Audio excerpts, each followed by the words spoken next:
Welcome everyone, and thank you for joining me this evening. It's a real pleasure and a real honour to have you here. So I hope you've all got tissues ready.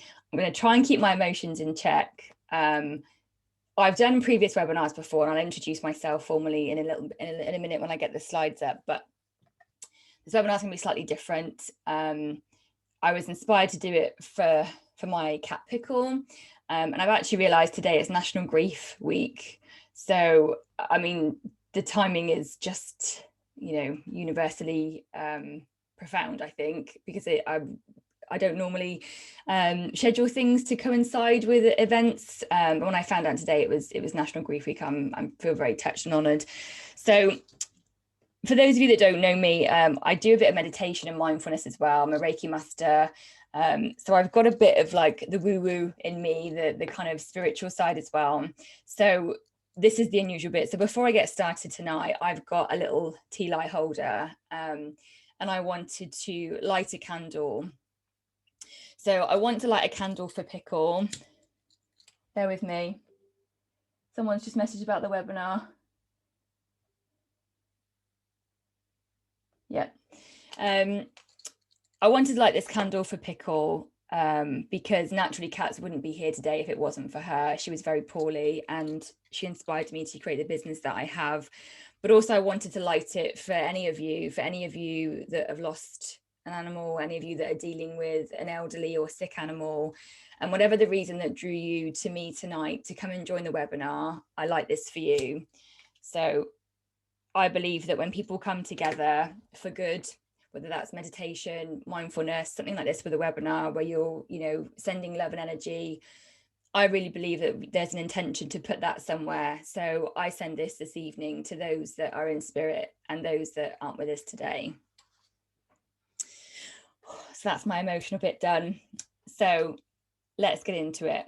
What I would say is I, unfortunately, because of the way my computer's set up, when I start presenting, I can't see you and I can't see the chat. So my husband is online, he's T, and he's going to be monitoring the chat. So if there are any tech issues, please comment and he's going to come up and let me know and we'll try and sort it out. What I will do is I will take sort of questions at the end. It's not really that type of webinar, but what I do want to do is at the end, I've saved some time for kind of chat. So, if we're talking about anything as we go through and you want to comment about your experience or you've got questions, please use the chat to communicate with each other.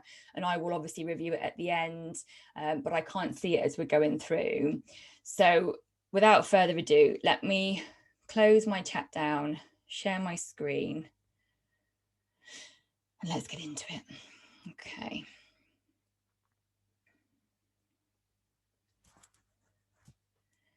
So before I hide my cameras, who's on my screen? Linda, can you just give me a thumbs up that you can hear me okay and that you can see my screen, love?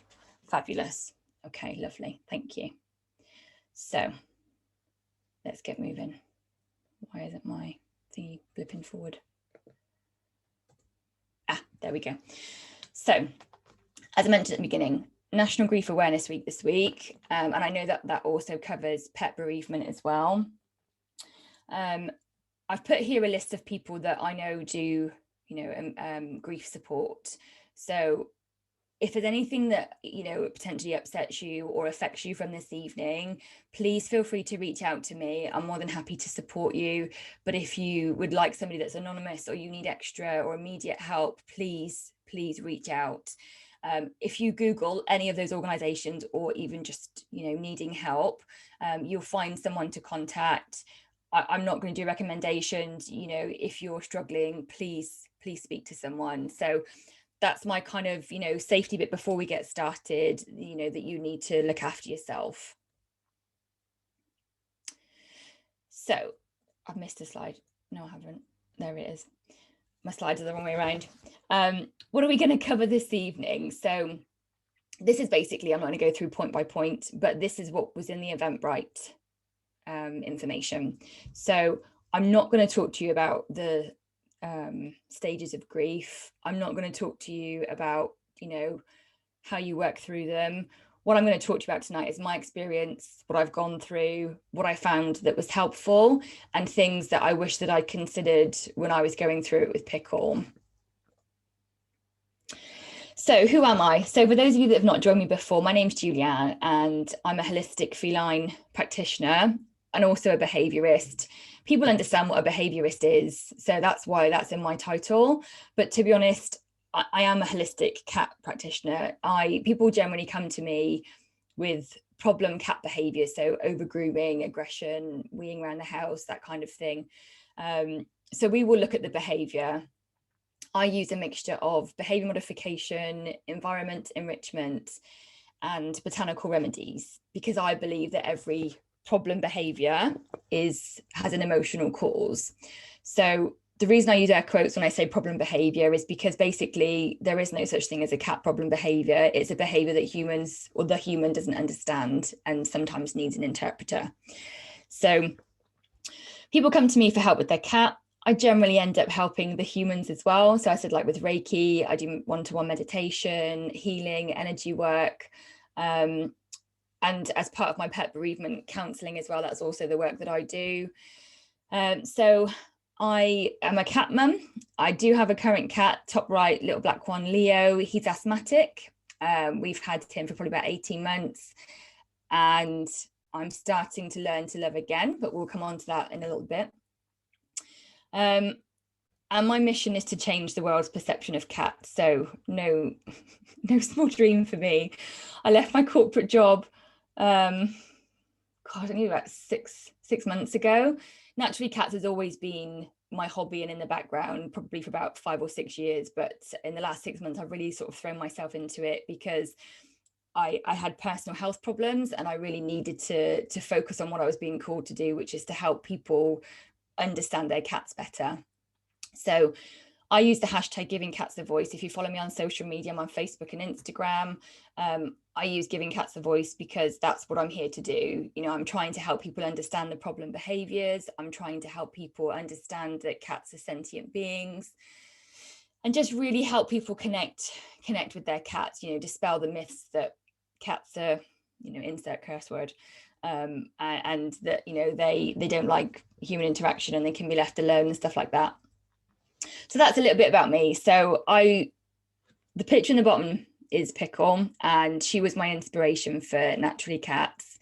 She was very, very poorly. She was diabetic for over 10 years. She had pancreatitis, gingivitis, IBS, dandruff, diabetes. You know, we had a lot to try to do to help her. And basically I love my vet.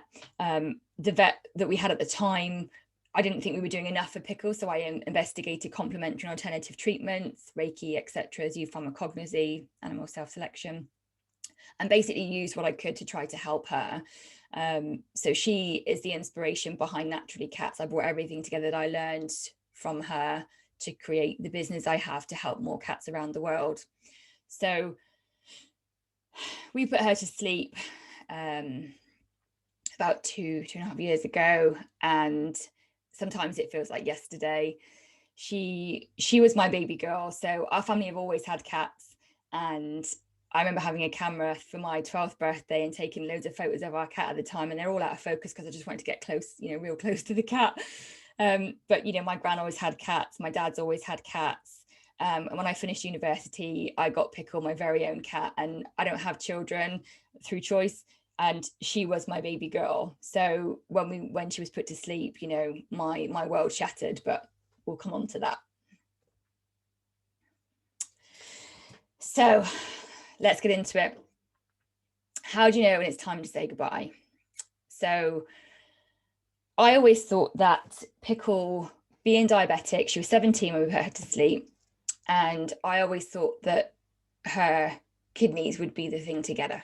That would be the thing that would, you know, diabetic. We blood checked her, we injected her daily, sometimes twice. I thought, you know, it's going to be those darn kidneys. And actually, it was her mobility, it was her legs. And what I've put on the side, that there is no right time. There is no right time. You know, what we talk about tonight, I'm not giving you the right and wrong way to do anything at all. It is all about you and your animal and what you feel is right. Like I said, all I can do is share with you what I've gone through and the things that I've considered. So how do you know it's time to say goodbye? There are there are things that you will be aware of and that you'll notice. And these are factors that kind of subconsciously you probably take into consideration. So for example, health, mobility. For me, for Pickle, it was quality of life. So yes, she was 17, but to be honest, my auntie's cat had lived to 22. So I thought, she's still got a good few years in her yet.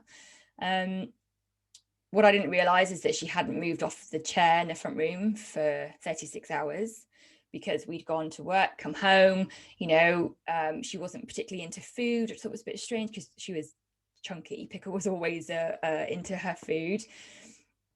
And I can't even tell you how I figured out that she hadn't moved, but basically she couldn't move. She had steps up to the bed and the sofa for years, probably 3 or 4 years, because she was always a bit clunky. She had arthritis in the lower part of her back. But basically I picked her up off the chair, put her on the floor, and she just collapsed. And she couldn't get up. So I ended up holding her in her litter tray, where she had a wee, and again, she just collapsed. So it was the mobility that got her. Now, if you've got a cat who, let's talk kind of like, in the generally speaking, an older cat or a poorly cat, how do you know when you need to go to the vet or contact the vet? To be honest, you need to trust your instinct. You need to trust your intuition. I have moments when I think, God, we kept Pickle alive longer than we should have. But actually, there are other times I think, do you know what? It happened exactly how it was meant to happen, because that's what happened. She did have to have a dental when she was 15. She had all her teeth out because they were rotten. And I didn't know any better and fed her dry food years and years before. So she was my little gummy bear.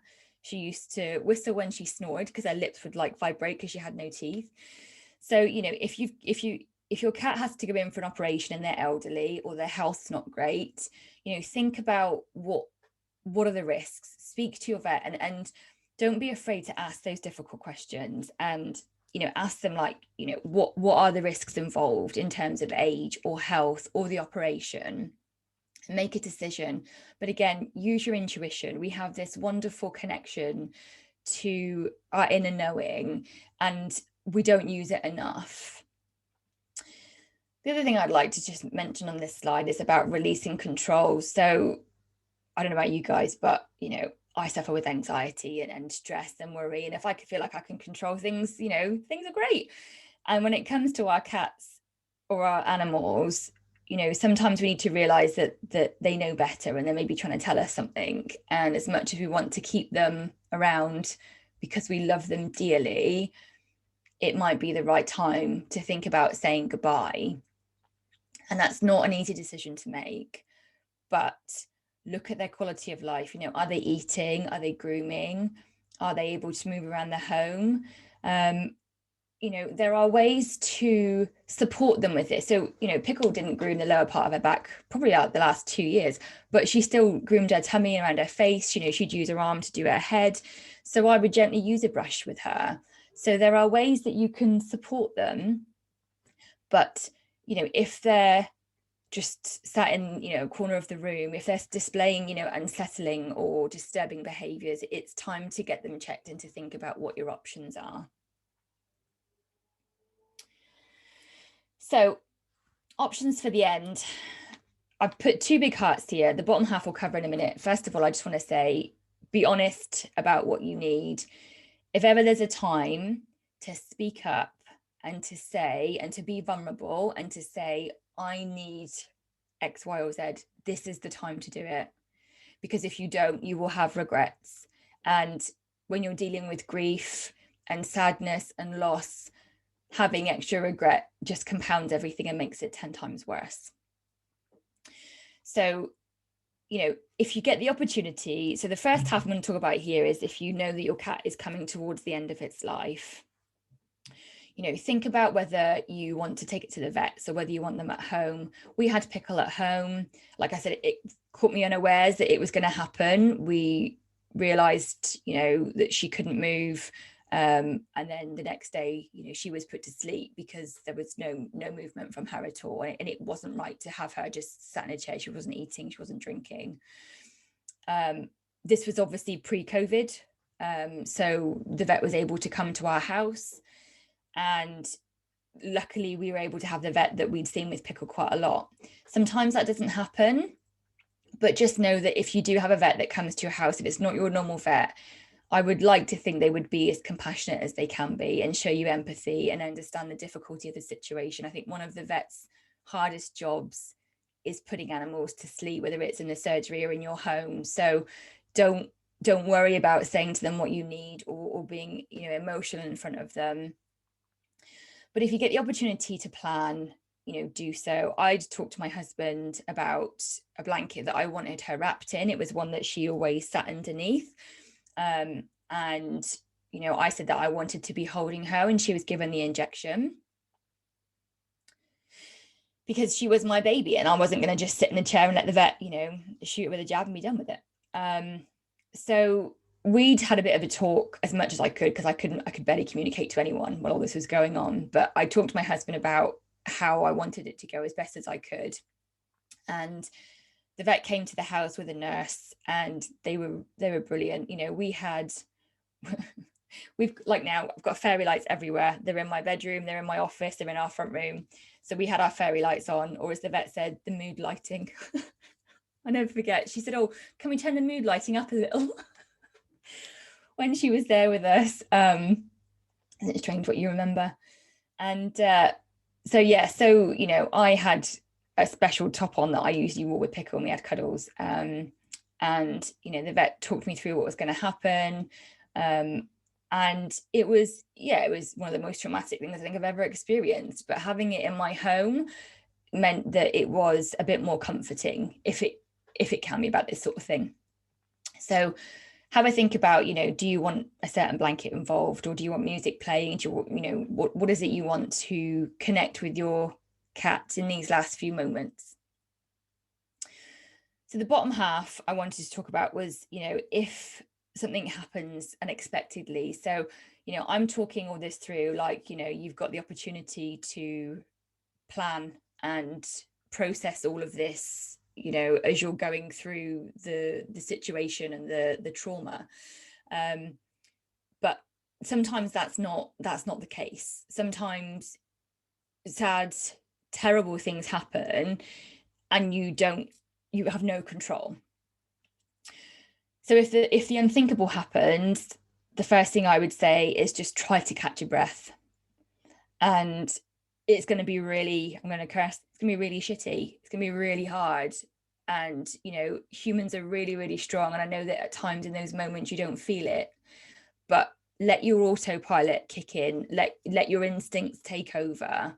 We have those innate instincts in us to help us to survive, so let them kick in and support you whilst you're kind of going through the motions a little.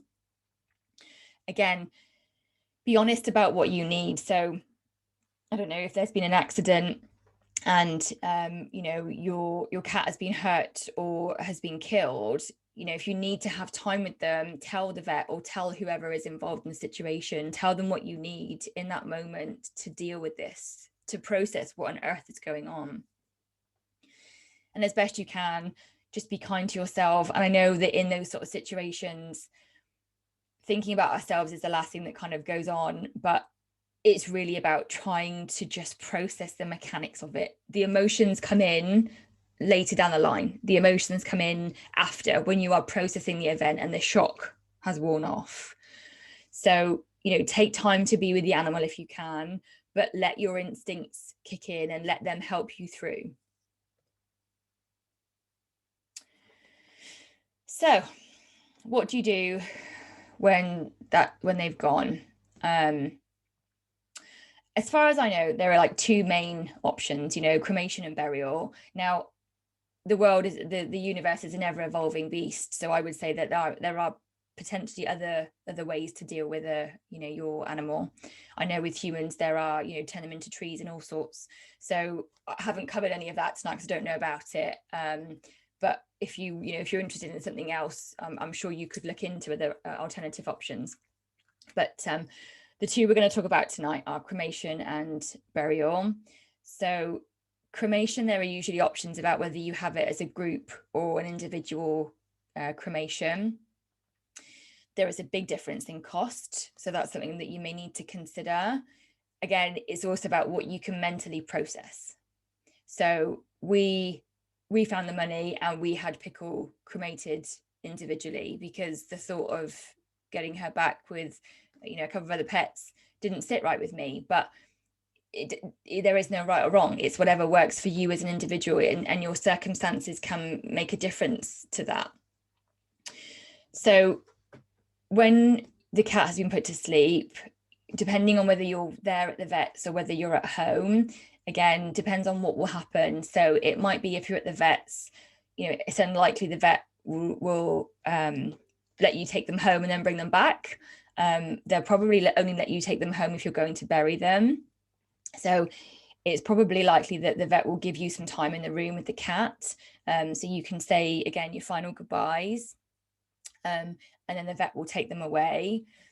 What happened with us is we were here, and I held her while she was given the injection, and then the vets were really respectful and they left the house. They said, you know, we'll give you some time, we'll be just outside. So my husband and I had time with her, and then I put her on the chair and I wrapped her in a blanket. And I said goodbye. And then I called the vet back in, and I stood at the bottom of the stairs away from the front room because I couldn't see them take her. So my husband said goodbye to her, and he put the blanket over her face. And then he said goodbye, and the vets took her and they left. Excuse me, just 1 second.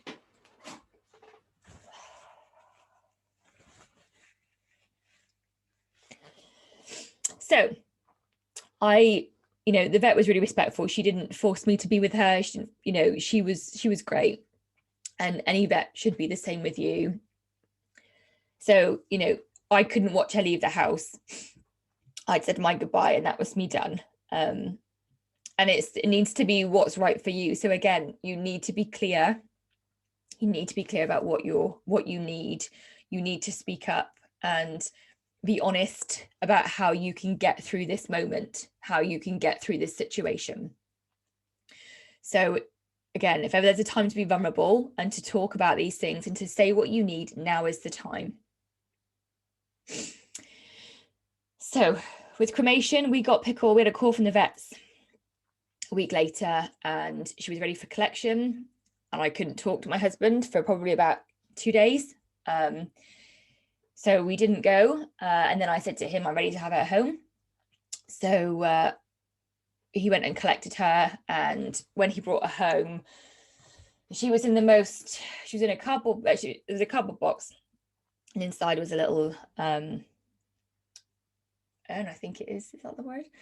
A gorgeous square box with a beautiful brass plaque on the top that said Pickle. God, that took my breath away when I opened the box and saw that, because I didn't know what to expect. We didn't pick a box. We didn't have that conversation. And it was gorgeous. But it was hard to compute the fact that my baby girl was now sat on my lap and in a wooden box. It was really hard to process. So again, I had to have time. And you know, the whole trauma of this whole event, you know, I'm barely communicating to my husband, you know, because I just didn't know how to cope. And, you know, hopefully you've got people around you. If not, again, I would really encourage you to reach out to people, even if you just have silence on the phone with someone, whatever it is you need to speak up. So I sat with her, and she came back in a box, and now she's in our front room. She's above our telly, where we spend far too much of our life looking at. She's just above it on the left-hand side. In fact, we've got like a little alcove. So on this side, it's her in a box. There's a picture of her asleep. And then the other side, there's a picture of her, and there's it's actually a Christmas tree decoration, but a red pea with like you know, like sparkly lights, so that she's there with us, you know, every day, all day, every day. So that's cremation. You know, you don't need to rush to the vets to go and pick them up. You do it when you're ready. You don't need to go just because you've had that phone call. You don't need to go when they say. You go when you're ready.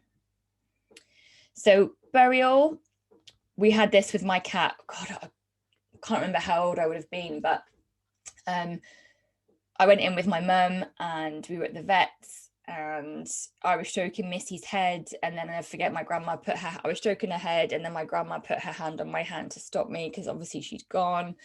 And we wrapped her up in a blanket and we brought her home because all of our cats were buried in my grandma's garden. God, I dread to think how many were there in the end.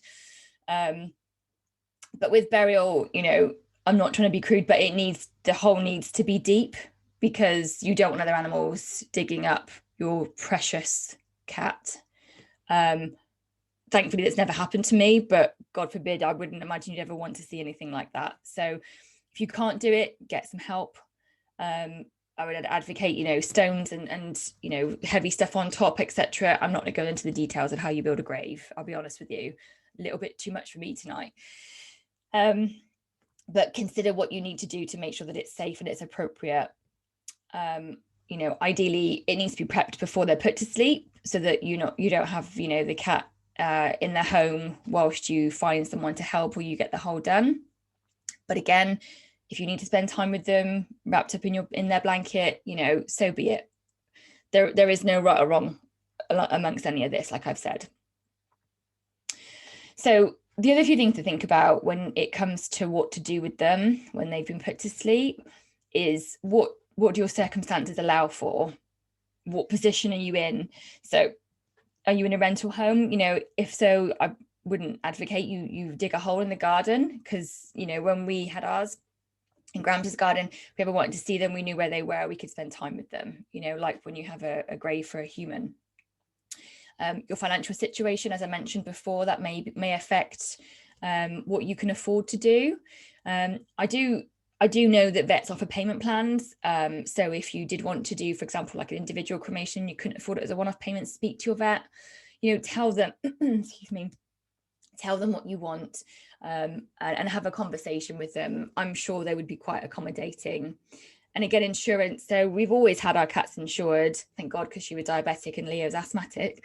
But check your insurance. So your insurance may not cover some elements. So for example, it didn't cover a call out for the vet to put Pickle to sleep.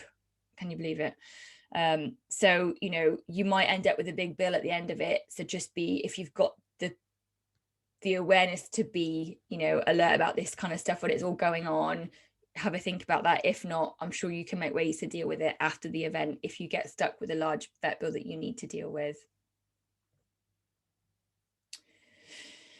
Okay, so existing animals in the home. This is quite a big one. So I believe, and not everybody agrees with me, which is absolutely fine, but I believe that cats and dogs and a lot of other animals, to be quite honest, are sentient beings.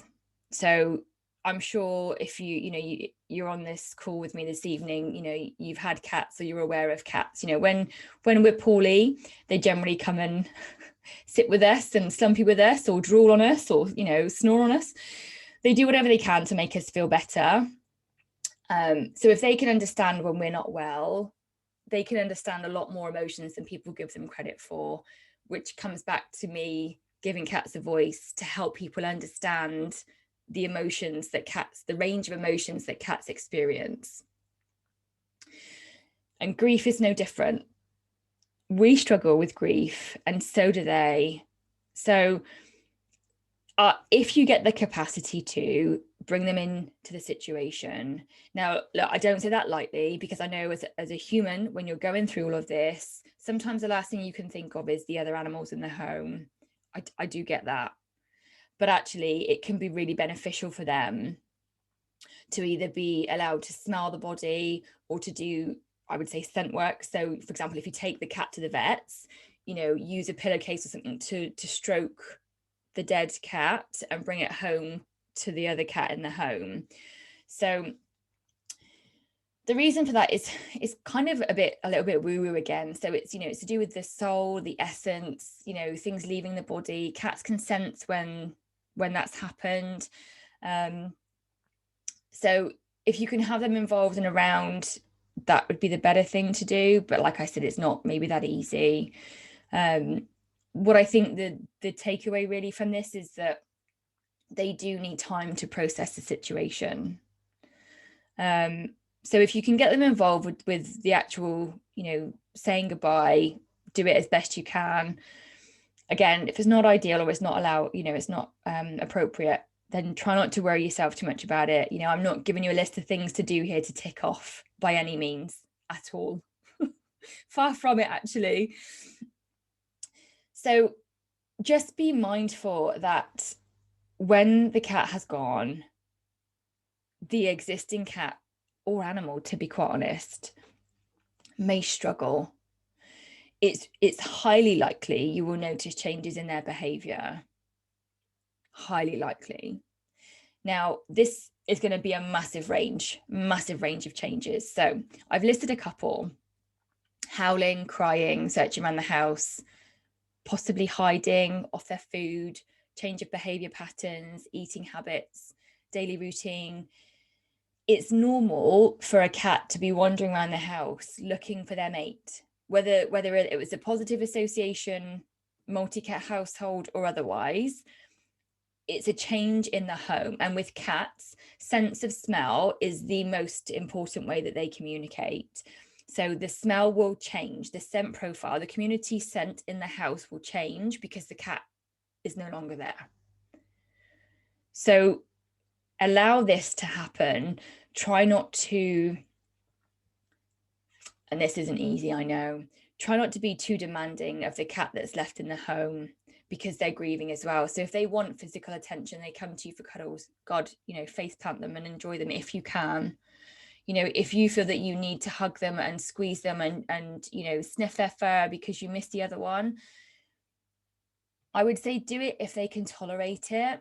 So I'm not saying in any way, shape or form that we shouldn't process our grief and use the tools that we need to help us heal and process this really difficult time.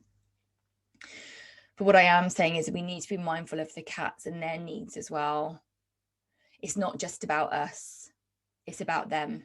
We're all hurting. We're all grieving. And that's something we need to account for. So if your cat is struggling, in fact, let me pause that. So I think of cats as an emotional, I can never say that word, emotional sponge. So when I am cuddling with Leo, he's never really been a lap cat until the last couple of weeks. They soak up our emotions. They are a sponge. Whether they're sat on your lap, on your pillow, at night time or whatever, or whether they just sort of stroke you as you go by, you stroke them as they go by. They are an emotional sponge. So a lot of the behavior work that I do, it generally comes from the stress of the people. It's the stress of the owners that affects the cat, the behavior of the cat. So they pick up on our emotions, and that's like science, so when we're grieving and we're upset, they're going to be aware of that. And for a cat to try to help and heal us, which they will want to do, most of them, that's gorgeous and that's lovely, because it's sentient being to sentient being. Whether it's human to cat is irrelevant. It's sadness to sadness. It's a heart to heart connection. But just be mindful, what do you need and what can the cat cope with? They're really, really important. So what I would say is, not every cat is going to do that. Not every cat is going to show those signs. You might find they're actually quite withdrawn, and they don't really engage with the family. Again, that's okay. That's okay. They're dealing with the change. They're dealing with their grief. Just like with humans, you just need to be mindful how long it goes on for. How long is it lasting? When was the last time they ate? Because obviously with cats, they can't not eat. Now, for those of you that have been on my other webinars, you know that at some point I'm likely to mention remedies, because that's just the way I work. That's what I use as a magic tool to help cats as best I can. So what I would say is, excuse me, is consider getting a herb garden, if nothing else. So a herb garden is where you've basically got a towel or a blanket, put it down on the floor, and you get some, excuse me, you get some dried herbs and you put a bit in each corner. And you let the cat rub and roll or sit near them. So there's another webinar of mine that's on YouTube about self-selection. So if you're interested more in that, feel free to check it out. But basically, when it comes to this sort of situation, I sell herb gardens, and I've got one for loss, and it's got some really nurturing remedies. So it's got like jasmine, angelica, and rose, which are all really like, they're like hugs. You know, that's the only way I can explain it. They're really reassuring, emotionally, I told you I can't say it, supportive. So having the remedies down means the cat can choose to interact with them and support their emotional needs if necessary. The last thing I wanted to say here is some cats may not react the way we think they're going to. So we had 2 cats when I was younger, Sam and Missy. Sam was a gorgeous, like tan and white coloured cat. I remember he had a shuttlecock on his ear in a picture. He was very dopey, very amenable to doing whatever we wanted to do with him, bless his little heart. And Missy, who was a madam, she was, now I think back to it, she was grumpy, she was standoffish, she just did not want interaction at all. And she walked around the house like, she was like, you know, I'm just doing my thing. And sadly, Sam got run over when we were on holiday. My auntie was looking after the cats. Oh God, right, family drama. And we came back, and Missy, within 2 or 3 days, she was like a different cat, just like that. She was really cuddly. She was sitting on our laps, never ever gone near a human much before. She was sitting on our lap. She was purring. We'd never heard her purr. She came into her own when Sam was gone. It was really hard. It was really hard to see that. It was really hard to see that she was like happy that he was gone. But for her, it meant that she was able to not feel threatened in the home, or, you know, she didn't have territory issues or whatever it may be. I'm not going to go into that. That's a whole other webinar. But it's surprising, you know, your cats or existing animals in the home may react in a different way to what you expect or what you want. And again, that's part of the hardship of kind of dealing with this situation, that, you know, it's a little unpredictable. So just be aware of how they're doing, you know, keep an eye on, make sure they're eating, make sure that they're, you know, using the litter tray, or, you know, as best you can. But give them time to grieve. I would always advocate using remedies to support them if you can. And the last kind of takeaway, I think, for me, is just try not to pressure them too much to be either a replacement or a substitute. You know, you need to grieve for the cat that you've lost. And yes, the one that you've got or more that are in the home can help with that. But, you know, just bear it in mind how, you know, do a bit of a sense check as to how everyone's doing in the home. So I've put a really simple slides together to say about honoring them. So when Pickle was gone, probably within, I mean, I couldn't breathe for the first 48 hours, it was an absolute wreck. I can't even remember it, if I'm honest, that well, because I was, you know, completely detached from myself, and in shock probably. But within a couple of days, I was frantic. I needed pictures of her everywhere. So, you know, I went straight to my phone, printed off probably 20, maybe 30 pictures. I said to my husband, we've got to go to Dunelm tonight. And he hates Dunelm. And we went there, and I got probably 12, I think, different photo frames. And they're still around the house now, because I needed her around me in every room. I needed to see her, I needed to be with her. That's what I needed. So everyone's different. I needed her here. So I'm very practical. I got rid of, packed away, you know, food bowls, litter trays, cat beds very quickly, because that's what I needed to do. That's the process I had to go through. I couldn't have this stuff here and not have her. So it all got put, you know, packed away, tidied up, cleaned, sorted. And then I was like, I need her now, you know, so we had pictures of her everywhere. So that was some of the things that I need to do. I've also got a tattoo. I don't know if you can, can't move my arm that way. I got a tattoo on my arm, not that you can see. It's her paw print and a feather. So when she, and again, some of you may not agree with this, when she was asleep on the sofa when we were saying goodbye, we had an ink pad, and this is something I said to my husband years ago. When she goes, I want to get a paw print. So we had an ink pad, a piece of paper, and trying to get a paw print from a wonky, lifeless paw was hard. Cleaning her after actually was really bizarrely therapeutic, but we got some paw prints anyway. So I've got her, and I'd always said again years and years ago, this part of my arm, I'm right-handed, this part of my left arm where a watch goes, that's where I'm going to have my baby girl. So she's there. So I say tattoos, they're not for everyone. I fully get that. And the stuff that's in here, some may work for you. Some of you may look at it and think, oh, good God, no. But what I would say is try some of it. If you're struggling with your grief, or if you feel like no one gets it, try some of these. You'd be surprised how effective they can be.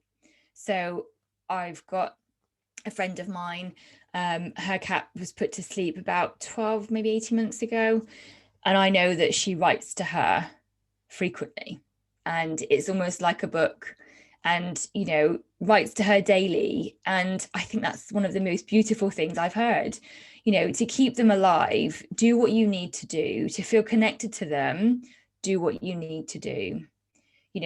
I've got a picture, actually, she's here looking down on my shelf. Where's my camera? Yeah. See, there's my baby girl. It's a cute little picture. I'm facing you. There's a shelf just up there. She sits up there. Gorgeous. And whenever I come into my office every day, I talk to her, and I'm always like, "Hey, baby girl." I light a little candle for her. We put up our Christmas tree. I know it's really early, like Monday, and we're getting our decorations out. And I get the decorations out of all the tissue paper. My husband puts them on the tree, and he hates that because he says we've not got enough branches and we've got far too many decorations, which is not the case. But anyway, we've got a picture, and we've got a Christmas decoration that says world's best pet. And of course, it's a picture of Pickle. And I unwrapped it, didn't realize where it was in the whole kind of pile of decorations, opened it. My husband looked at me, went straight away like this with a tissue, and I just burst into floods of tears. 20 minutes later, I'm an absolute wreck on the floor. So it can take you by surprise. And sometimes you can be doing some of these things because you need to. Other times you can be doing day-to-day stuff, and it completely catches you, takes your breath away, Linda's got a cat in the background, lush. It catches you really by surprise. So do what you need to do to feel close to them. Do what you need to do to be able to cope. So there is no right or wrong here. There is no like, oh, poems are the best, or, a healing ceremony is the way forward. It doesn't matter. Some people think that's like a load of crap. Other people, like I said, write, journal, do what feels right for you. One thing I would say is on here, did I put it on here? Yeah. A note of caution is online forums. So I love Facebook, love Instagram, as in like the support they can give people. Personally, I struggle with social media, but online forums can be really, really supportive. And to know that someone is going through the same thing that you are is sometimes the most profound help you can get. I've been in diabetic groups, I've been in asthma groups. I joined an online forum, a Facebook group, when Pickle was put to sleep, and within 2 or 3 days I had to leave. So I'm an empath. I pick up on people's emotions, and actually I became very, very overwhelmed hearing and feeling other people's grief. So please be mindful that yes, they have a purpose and they have a place, and for some people they get an amazing amount of support, but just try to be cognizant of when it may be switching and actually being more of a hindrance or more of a drain on your energy and your emotions. So, you know, just be mindful. What I would say, there's, again, no right or wrong, just be mindful. If it starts to get to a point that you're struggling more than you were before, it's time to find another source of help. So just be cautious. So, God, next steps and moving on. So as I put at the top there, I made changes quite quickly. That's the way I am. I'm a completer finisher. You know, she was gone, let's move on. At that moment, I needed to put the stuff away because having an empty cat bowl was not helping me. So I put stuff away quite quickly. My husband was really supportive. He didn't do anything. It was all to do with how I wanted things to be. So if you've got other people in the home, again, be honest about your needs. Talk to people, tell them. If someone goes to move a cat bed and you freak out, that's okay. But tell them why. Tell them why you need it to stay where it is. Tell them how it makes you feel close to the cat, or that you're just not ready to change it yet. So we've talked about the existing animals. I'm not going to go over that again. There's just one at the top. There's one bit I want to pick up on here, which is about rediscovering yourself. I was so lost when Pickle was gone. So, you know, she had to have daily injections. She was blood checked twice a day. You know, she had terrible problems pooping.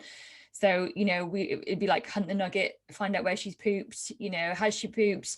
Is she in a tray? What's going on? Is she eating properly? You know, my whole life revolved around her. When we got married, I said to Rob, I didn't want to go on a honeymoon until Pickle was gone. So we were married. We had our honeymoon, 5 years after we were married, we went to Mexico because I wasn't prepared to leave her.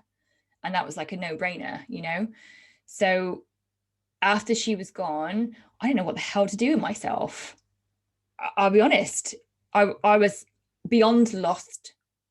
So Rob would try and talk to me about something like normal, and I would just, you know, not be there. I was like checked out. That's the only way I can explain it. And again, you may feel like that. You may feel like you can't breathe, or, you know, your world is imploding. And again, it is. And that's okay. You've got to feel into it. You've got to, and this is really, really hard. You've got to feel the pain, because if you don't, you'll never get over it. Now, again, I don't say that lightly. I mean, my best friend, who is a dog person, I'm not quite sure why we're friends. I joke. She was my rock, and I never thought she'd get it. But when I was texting her, literally saying, I can't breathe, I don't know what to do, I couldn't even tell you what you texted me about right now, but she got me through it. So reach out for help. And the age-old saying, you know, oh, time's a great healer, it's just another load of crap. Sorry for the foul language this evening, but it's not a great healer. The only thing I would say is, in time, it's different. That's the only thing I can say. Time doesn't heal it. Time just makes it different. So don't rush to figure out what's next. Don't rush to, you know, think you've got to move on, because every gorgeous human being is different, and everybody will deal with whatever happens to them in their own way. And I know that it can be difficult when you've got friends and family who, like, after, say, I don't know, 4 or 5 months, are sick of you talking about the cat or the animal, whatever, and they make comments about, you know, well, it was just a pet or whatever. Do you know what? That's not the people you need to be going to for support. If you're still grieving hard, you need to reach out and either get, like, you know, come and speak to someone like me, like bereavement support, or, you know, phone one of the helplines, start doing some of the things you mentioned before, start journaling, start writing to them, you know, do what you need to do to get through each moment. That's where you got to break it down to. And I tell you, piece by tiny piece, life moves forward. It doesn't move on. I haven't moved on. My baby girl is no longer with me. I haven't moved on. I've just moved forward. That's the only way I can explain it for me. You need to do what feels right, and you need to do whatever you can in that moment to get through it. And just be kind to yourself. It's one of the best pieces of advice I can give you. If you need to howl, you need to howl. If you need to go and punch something, preferably a pillow, do it. Do what you need to do to get your emotions out, to deal with what's going on. But do it at your pace, and speak up about what you need, which I tell you is bloody hard. Because sometimes I didn't know what I needed. My husband's like, oh, what can I do to fix the problem? I'm like, I don't know. So, just try and take it moment by moment. And then the next bit, when is the right time to get another animal? So that's generally the question that people ask. How do I know when it's the right time? And actually my question back is it right to get another animal? So again, excuse me, this comes down to, our human needs, but also considering any other animals in the home. So have a think about how it's going to affect them. If it's 3 months after the cat's been put to sleep and you're craving another one, is it a replacement? Is it because you can't process some of the hard feelings that you're going through or some of the pain that you're experiencing? Is it the right thing to do? Is it the right thing to get another one? How is your cat or your dog, whatever? How are they doing? Are they flourishing? Are they blossoming? Are they still not really eating, or are they still quite detached and haven't really connected back with you yet?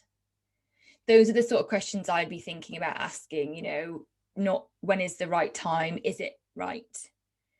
So in answer to the first question, only you know that. Only you, your husband, your partner, your roommate, your dog, your cat, whatever. But it's not just about us. We have to be considerate of, for me, I would say, the other animals in the home and what feels right.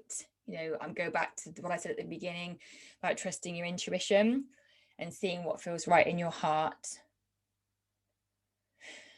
So we decided we were very empty in our house. Pickle was put to sleep in the October, and in the May, we went on a honeymoon in March, and then in May our house was very quiet. And my husband and I were actually becoming more and more detached from each other. Not to get too personal, but the house was just weird. So we talked about going to a shelter or a rescue. Should we just have a look and see how it makes us feel, is what the plan was. We get there and I'm just a mess. Within moments I'm crying because of all these cats that are there and have been given up and are poorly and were found on the streets and stuff, and oh God, broke my heart. So I said to Rob, either we get one now or I can't come back and do this again. This is breaking my heart, seeing all these abandoned cats and stuff. I'm conscious we're getting to the end of time. I've not got much more to go, I promise. And so anyway, cut a long story short, we ended up getting Leo and we went back the next day to pick him up. And when we were on the car on the way to pick him up, I said to Rob, I don't think we're ready for this. He went, no, neither do I. I'm like, what the hell are we doing? But that's how it turned out to be. Leo was previously feral. Excuse me. He was part of a colony. I'd managed to convince the shelter owner, with all my kind of experience and what have you, that I knew what I was doing to try and domesticate him and etc.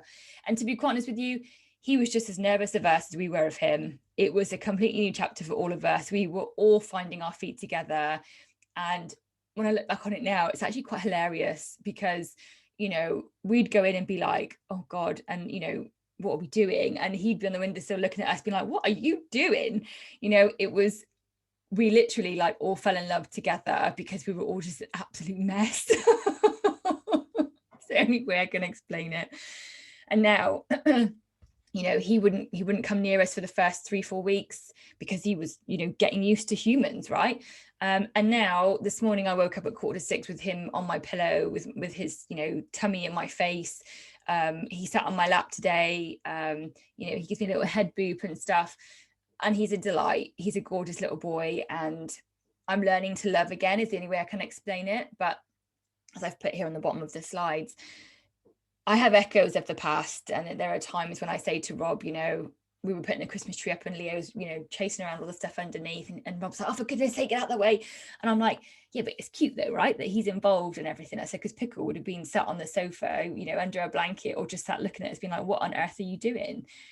And it was like, I said to Rob, I didn't mean to compare them. And he's like, no, you're not, you're just expressing, you know, if she would said this is what she would do, and now we've got this, and God, it's so different. And in that moment I was still like, God, I miss her. And it's not like he replaces her in any way, but I did have guilt when we first got him. I did have to get my head around that, journal on it. That's what works for me. I still, and she sat here looking at me now, you know, I still talk to her and say things about him, and, you know, ask her if it's okay, and feel crap sometimes when I compare them. You know, he does this and she did that, or whatever. And that's natural. That's normal. It's part of adjusting. It's part of, like I said, life moving forward. There are still times when, like I said, it is one of the hardest things. And if you've dealt with bereavement of a pet, that's why you're here. My heart breaks for you, but just know that you're not alone. You're never alone, ever. You know, you found me. I'm always happy to connect with people. My mission is to help people. So, you know, if you ever struggle, reach out to me, to someone else. But just know that, you know, each moment, just try to breathe, just try to catch yourself, and just take a step forward, and do the next thing you can manage. And know that they are always with you, always. You know, I believe in spirit, and I've never felt Pickle around me. I've never felt on the bed or anything like that, which some people have, and that's amazing. I've never had that, but I trust in my heart that I know that she's with me, and I'm sure yours would be too. So that's it. That's everything. So thank you, everybody. I hope you found it useful, and I hope that you've taken away whatever you needed to from it. So there's a couple of other resources from me. So the ones on the left in blue, cat food, anxiety, and self-selection, they're free webinars that I did like tonight. So they're all on YouTube, on the Naturally Cats channel. The one on the top right was my last webinar, which was a paid for webinar. So you can download the recording from my shop at naturallycats.co.uk about cats and aggression. So I mentioned before to contact me. So I'm on Instagram and Facebook. Feel free to, you know, to connect and reach out. My email address and my website as well. Like I said, I'm happy to talk cats, to look at cats. I mean, you know, I could watch cats